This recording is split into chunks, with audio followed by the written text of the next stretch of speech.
toutes et bonjour à tous, ici le CNS et bienvenue pour le retour de la première séance. La première séance, ce format de vidéo dans lequel je découvre un contenu en rapport avec Saint Seiya, un contenu que je ne connais pas, sinon évidemment il n'y a aucun intérêt, et que j'essaye de commenter comme je le peux, en essayant d'être pertinent ou un minimum divertissant pour vous. Et j'avais démarré la série Saint Seiya Omega, série que pour l'instant j'apprécie, j'en suis à l'épisode 6, et j'ai décidé de recommencer aujourd'hui avec ce format, après tout ce temps. Je crois que la dernière vidéo que j'ai faite datait de décembre 2022. Donc voilà, je reprends, j'avais promis à certains que je finirais par y revenir, mais voilà, donc j'ai pas triché, depuis ces 9-10 derniers mois quasiment, j'ai pas du tout regardé, donc mes souvenirs sont un peu flous, bien que je me souvienne quand même qu'on s'était arrêté la confrontation entre Koga et un adversaire qui était très moche dans une arène, et avec la promesse de peut-être voir davantage sur le personnage d'Orion, Eden d'Orion. C'est à peu près les souvenirs que j'ai, voilà. J'ai décidé de mettre maintenant la série en version française, pour vous et pour moi, parce que je me suis dit finalement, moi je regarde en VO avec les sous-titres, mais vous à l'écran vous voyez pas vraiment les sous-titres, peut-être que ça en gêne certains, donc j'ai basculé à la VF, et puis en plus je vous cache pas que sur YouTube, les vidéos ne sont pas strikées, ne sont pas coupées, je peux quand même les diffuser, mais la monétisation disparaissait.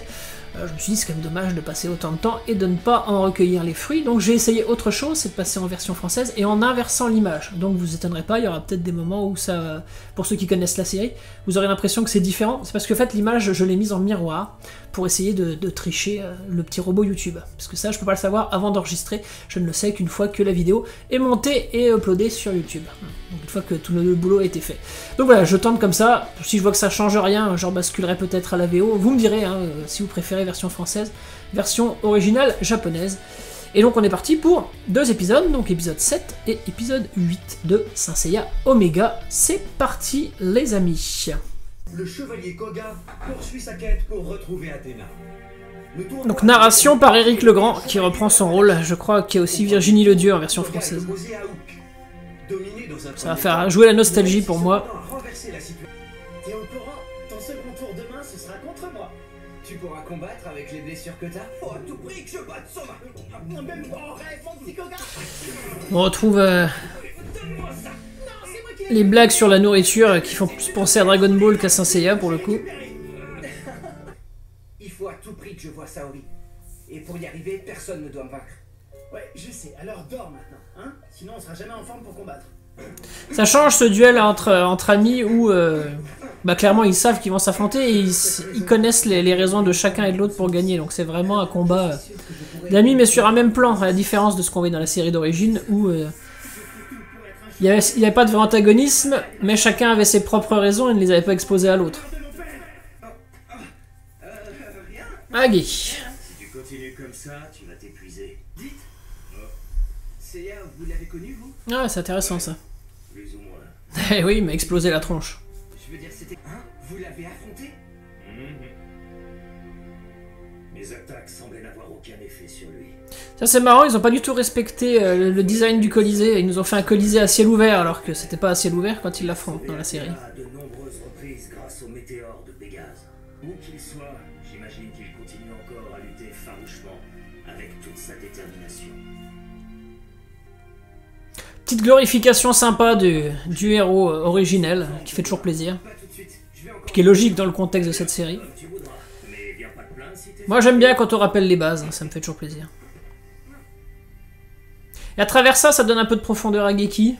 Puisque voilà, ça fait ça trace une droite lignée avec le Geki de la série d'origine. Ça montre le regard qu'il a sur ce qu'il a vécu aussi.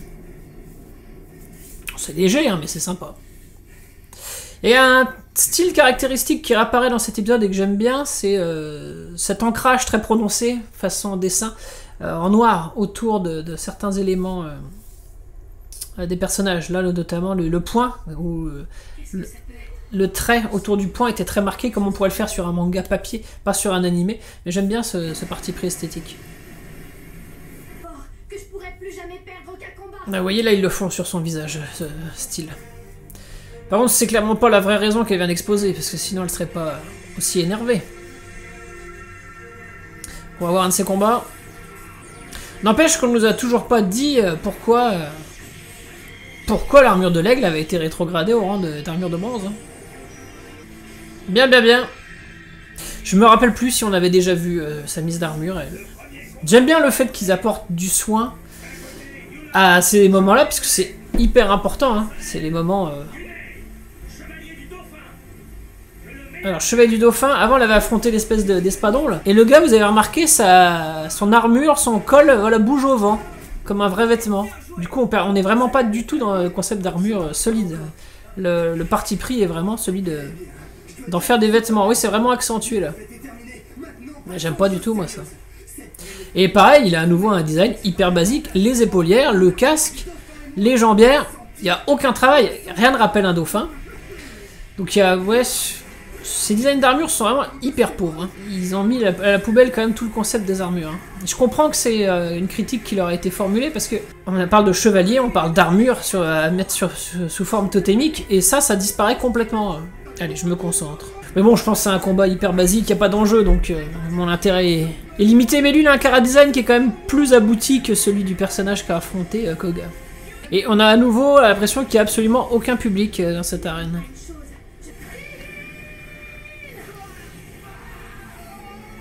Ouais, bah, une simple formalité. Hein. Bon, normalement, ça devrait être plus intéressant.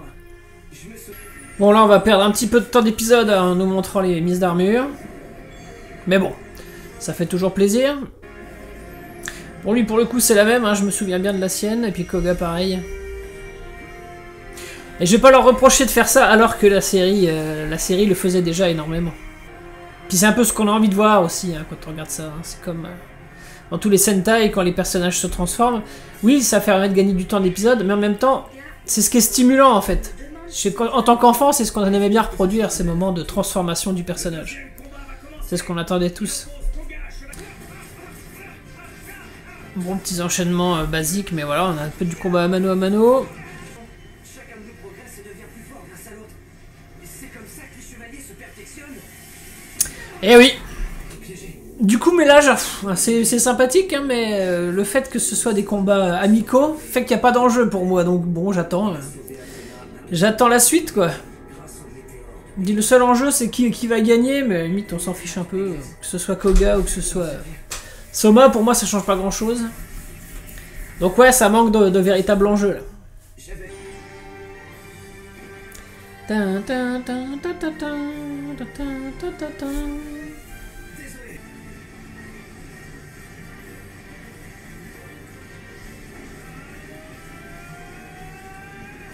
Bah, la qualité de cette série, on la retrouve là dans cet épisode, c'est le sens des cadrages. Le sens des cadrages, le dynamisme des combats.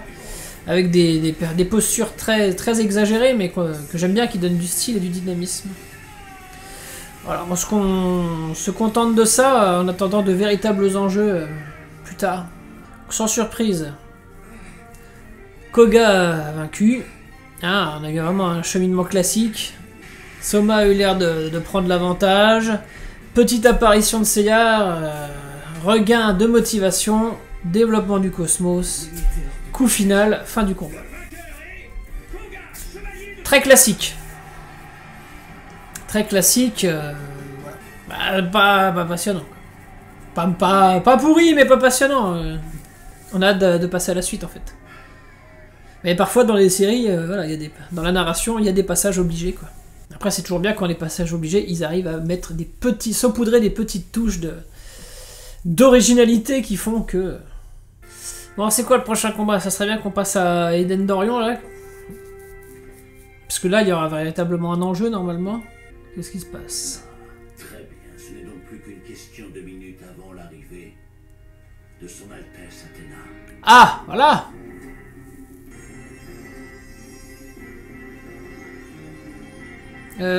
C'est moi ou le cheval avait plus... Ah oui, ok. J'allais dire le cheval a 8 pattes, mais c'est pas Sleipnir, y a pas de raison. Athéna arrive en carrosse volant. Tiré par des chevaux volants. Ok, pourquoi pas. Pourquoi pas. Bon, fin de l'épisode 7.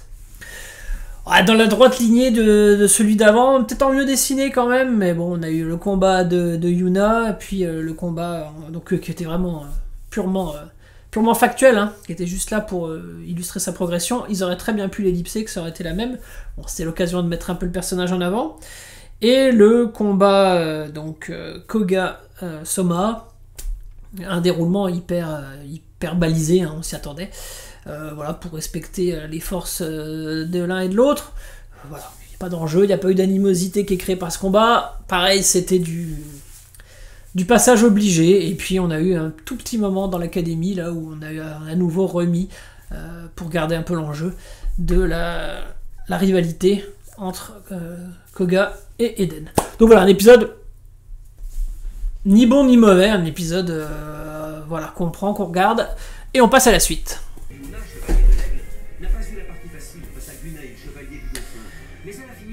Ah, ça a été très facile. Ne grugez pas avec ceux qui n'ont pas vu l'épisode d'avant, parce que nous on l'a vu et c'était très facile. Ah, il y a Niké en haut du carrosse. Par contre, je trouve ça assez kitsch comme imagerie. Ça fait vraiment conte de fées. Ah, quel est cet endroit? Ah, c'est la palestre qui est sur cette île, j'avais oublié. Ah, là, la mise en scène est beaucoup mieux là, rien que dans ces quelques plans. En fait, c'est le Mont-Saint-Michel, mais j'avais déjà dû faire la remarque à la palestre. Classe. La mise en scène là est beaucoup mieux, beaucoup meilleure, bien meilleure. Bien meilleur, vous voyez tous ces plans là que dans les épisodes précédents là. Lui, il est mis en avant. Il a quelques caractéristiques au niveau de ses gantelets quand même, pour différencier son armure. Donc il a une classe quand même supérieure. On note qu'on a une petite ellipse, hein, on n'a pas repris l'action exactement là où on l'avait laissé, là on a avancé, on s'est mis sur son combat à lui. Ça y est, donc c'est pour cet épisode. Mais ouais, la mise en scène est bien meilleure, là, rien que dans ces quelques plans là. Un combat qui va se dérouler donc sous les yeux d'Athéna peut-être. Bon par contre là il rabâche, hein, parce que ça, cet échange de dialogue on l'a déjà eu un petit peu dans l'épisode d'avant et encore dans celui d'avant quand il l'avait électrocuté là.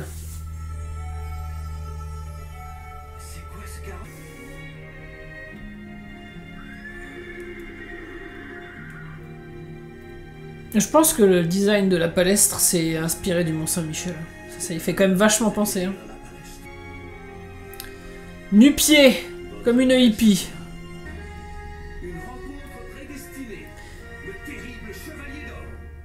Ah, le terrible chevalier d'or. Qui sera-t-il? Quel sera le chevalier d'or qu'on va nous montrer dans cet épisode?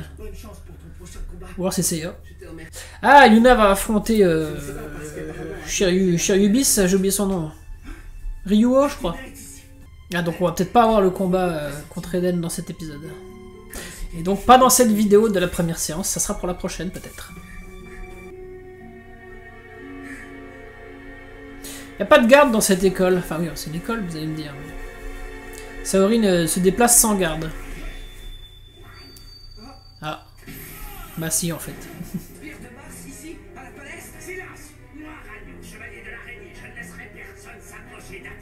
Chevalier de l'araignée. Ils sont trois, c'est les trois mêmes. Hein. Mais lui, il a supposé que c'était des guerriers de Mars, mais c'est pas du tout le cas. Je pense que c'est des chevaliers d'Athéna aussi. Dans les années 80, les fils qui l'entourent lui auraient écorché la peau. Hein. Mais là, on a changé d'époque. C'est beaucoup moins violent.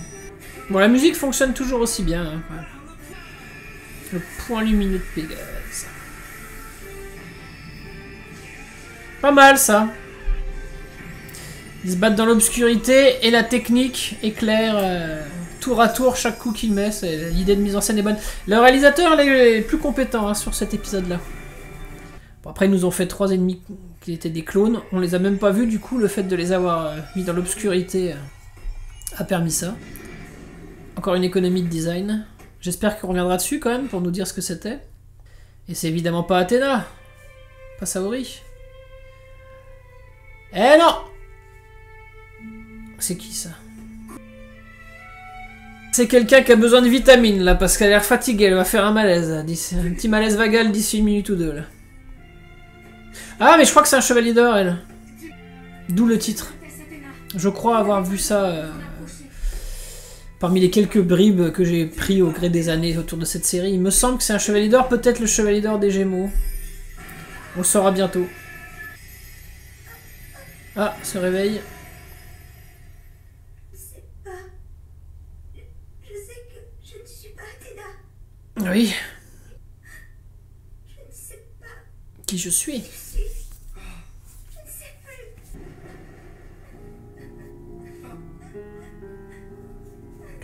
Je t'ai posé une question, il me semble. Que fais-tu dans cet endroit? Identité. Donc lui, par contre, il l'a fait passer pour Athéna. Regardez, cette fille n'est pas Athéna. La vraie Athéna est... Un chevalier à peau.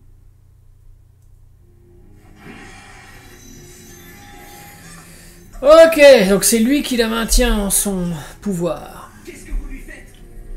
Oh, le traître! Une autre manière à changer ce monde. Du Capricorne. Et le Capricorne est un putain de traître.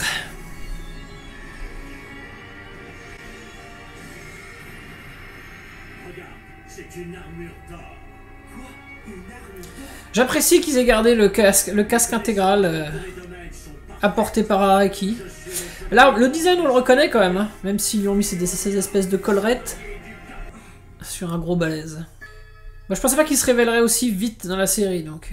Donc a priori, bon, après, on n'est jamais sûr de rien, parce que c'est peut-être une mise en scène, on n'en sait rien. Mais a priori, tel qu'il nous est montré, c'est un traître à la solde de Mars. Chevalier d'or?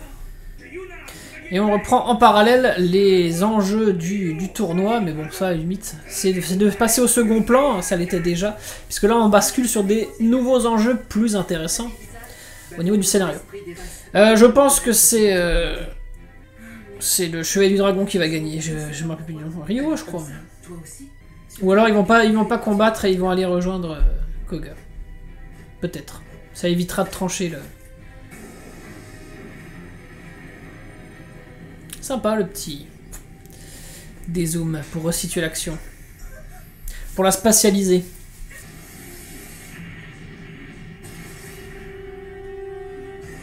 En fait, le fait d'avoir mis l'armure du Capricorne à un gros balèze, ça rappelle un peu ce qu'ils font d'habitude avec l'armure du Taureau, mais du coup c'est pas illogique. Et il est en note qu'il l'a repoussé d'une pichenette. Il y a bien longtemps, j'avais décidé de me retirer et de ne plus combattre. Mais bon, alors ça veut dire que lui, quand est-ce qu'il a combattu pour Athéna? Parce qu'il est déjà vieux, il devait déjà être vieux à l'époque de la génération derrière moi, de la génération d'origine. Tout ce temps. Moi, un sous-fifre de Mars. C'est faux. Je suis son fidèle serviteur dévoué à sa cause. Vous n'êtes qu'un sale traître. C'est une autre façon de le dire. Cela doit être dans le tempérament de Pégase de vouloir défier des adversaires qu'il ne pourra vaincre. Oui. Tu n'es qu'un... C'est toi qui dis. Ah, est-ce qu'il fait des Excalibur, ce chevalier d'or du Capricorne? Putain, il a cassé son poing. Les paroles n'ont pas une once de... Et j'aime bien, il a même le petit pantalon violet à la Shura. Domination verbale. L'attaque du livre. Avec une épée représentée dessus quand même. Et les jambières, c'est vraiment les mêmes que sur l'armure de l'animé de 86 pour le coup.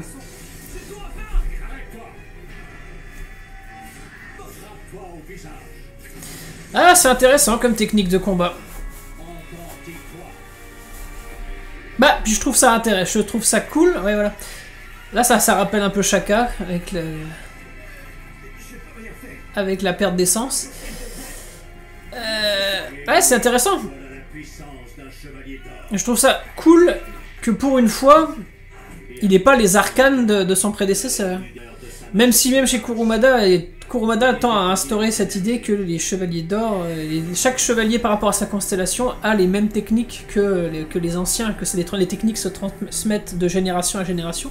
Je trouve ça intéressant que justement là pour le coup, il ait des arcanes totalement différentes. Ça casse les attentes et j'aime bien. Moi je suis agréablement surpris par ça. J'imagine qu'à l'époque il y en a beaucoup qui ont dû crier au scandale, mais moi, à l'âge que j'ai, au moment où je découvre cette série, bien longtemps après, et ben je trouve ça sympa. J'aime bien. C'est un fan de Shura qui vous dit ça. Hein. Bon, eux ils s'affrontent en parallèle, mais finalement ça nous intéresse moins. Mais même alors que eux, c'est fugace, les plans sont plus intéressants que les épisodes qui étaient consacrés à ces combats-là. Ah non, le réalisateur de cet épisode est vraiment au-dessus du lot. Il a érigé un espèce de dôme autour de la palestre qui explose du coup. Donc finalement à quoi ça servait? Ils ont libéré un cosmos. Ah, ils ont chassé toute l'eau. C'est l'esprit de Mars. Cette espèce d'aura aux yeux rouges. Donc si, c'était bien des guerriers martiens, les espèces de tarentules en fait. Ah, ils ont pas oublié que certains personnages portaient toujours le masque. Hein. On a vu dans le public.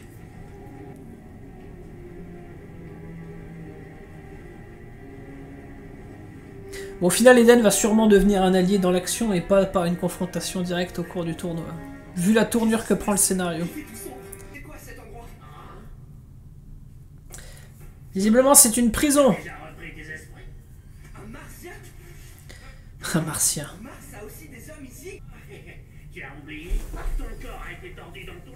On dirait une espèce de langue, ce qu'il a sur son casque. Mais tu n'as plus ton armure. Je n'ai plus mon cristal. Ouais. C'est ça que tu cherches? C'est qui ça? C'est pas une voix qu'on connaît ça. Regarde, prison a été taillée dans de la roche de la planète Mars, gorgée du pouvoir des ténèbres. La planète Mars? Tu ne peux pas enflammer ton cosmos si Je peux savoir qui tu es. Oui. Est-ce qu'on peut savoir? tu poses trop de questions. Non. Ah, un nouveau personnage Sors, mais d'où tu sors? qui a un vrai cara design. Toi, je sens que tu es du genre têtu. A priori. Hein. Donc peut-être un personnage récurrent. Ah! Petit cliffhanger sympa. Petit cliffhanger sympa, mince. Fin du visionnage de l'épisode 7 et de l'épisode 8 de Saint Seiya Omega. Alors bon, l'épisode 7, je vous ai fait le bilan tout à l'heure et ouais, rien de particulier à en dire, c'était un épisode fonction, dans la droite lignée du 5 et du 6. Par contre, l'épisode 8, lui, remis les enjeux à un autre niveau et on est reparti, on a relancé une intrigue qui est plus intéressante forcément, avec la révélation du fait que le directeur de l'école était le chevalier d'or du Capricorne, ce que je savais, mais je pensais pas que ça serait révélé si tôt, qu'il était un traître à la solde de Mars, qu'il faisait passer un personnage dont on ne sait rien pour le moment comme une fausse Athéna, et on a la palestre qui a été dévastée, hein, qui est soumise à l'emprise des ténèbres, qui est tombée sous le joug de Mars, et on a Koga, c'est le seul qu'on voit qui est enfermé, peut-être que les autres y ont échappé ou pas, on le saura plus tard, qui est enfermé dans une geôle avec un nouveau personnage qui se révèle à la fin. Et ça s'arrête là, donc en plein suspense. Donc autant la dernière fois que j'ai fait ce genre de vidéo, bah vous voyez, j'ai pu tenir 10 mois sans regarder la suite, je m'en fichais, parce que les enjeux n'étaient pas. Mais là, les enjeux ont démarré, du coup, j'ai envie d'enchaîner, donc je pense enchaîner très rapidement par le visionnage de la suite, et donc par un nouveau numéro de la première séance. Si cette vidéo vous a plu, n'hésitez pas à la commenter, à la partager, n'hésitez pas à me dire ce que vous avez pensé de ces épisodes, soit à l'époque où vous les avez découverts, soit aujourd'hui, si vous découvrez par mon biais, etc. De toute façon, tous les commentaires sont agréables à lire et je les prends. N'hésitez pas, si vous aimez ce format, à le partager, à le plébisciter, à le rétribuer d'un petit pouce, et je vous dis quant à moi, à très bientôt pour une prochaine vidéo. Salut à vous.